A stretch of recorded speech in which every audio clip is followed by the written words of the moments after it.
এক সময় আমরা কার্ভ ডিসপ্লের ফোন দেখতে জেলা আনন্দ পাইতাম, ইউজ করারও তত শখ আসলো, কিন্তু এই ফোনগুলা বিশেষ করে যে স্যামসাং এর এস সিরিজে কিন্তু কার্ভ ডিসপ্লে দিয়ে শুরু করছিল। তো এই ফোনগুলো দেখার পরে অনেকে কিনতে চাইতাম কিংবা ইউজ করতে চাইতাম, কিন্তু এগুলোর দাম আসলো কিন্তু লাখ টাকার উপরে। যার কারণে এগুলো আমরা কিনাও সাধ্যের বাইরে গেছিল, যারা তো কিন্তু আসলে তারা তারা আমাকে চালাইছে।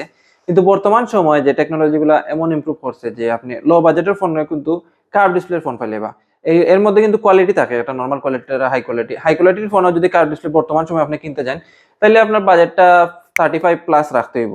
বর্তমান সময় মার্কেটে তো আপনারা দেখলাও কার্ভ ডিসপ্লের ফোনগুলো 35+ থাকে। তো এর থেকে কমে কিন্তু আপনারা যদি ইউজ লইন, তাহলে কিন্তু এর থেকে কমেও কিন্তু ফাইলিবা। তো আমরা কাছে কিন্তু আপনারা একটা বাজেটের ভিতরে দুইটা মডেল লই আইছি, তাও আবার কার্ভ ডিসপ্লের ফোন। যারা কার্ভ ডিসপ্লে বিশেষ করে পছন্দ করেন তার লাগে দুইটা মডেল। বাজেটটা থাকবো কিন্তু ভীষণ নিচে। যেমন এই যে ভিভোর একটা ফোন আছে, Vivo T2 Pro 8GB 256GB। এটা একটা ব্ল্যাক কালার, দেখতে যেটা সুন্দর, স্লিম একটা ফোন। এই ভিভো T2 Pro মার্কেটে হওয়ার পরে কিন্তু খুব বেশি চলছে আর কি, আর এখনো চাহিদা আছে। তো এই সময় বাজেটটা একটু বেশি আসলো, এখন কিন্তু বাজেটটা কমিয়ে ভীষণ নিচে আইছে। আপনারা চাইলে কিন্তু এই ফোনটা দেখতে পারেন।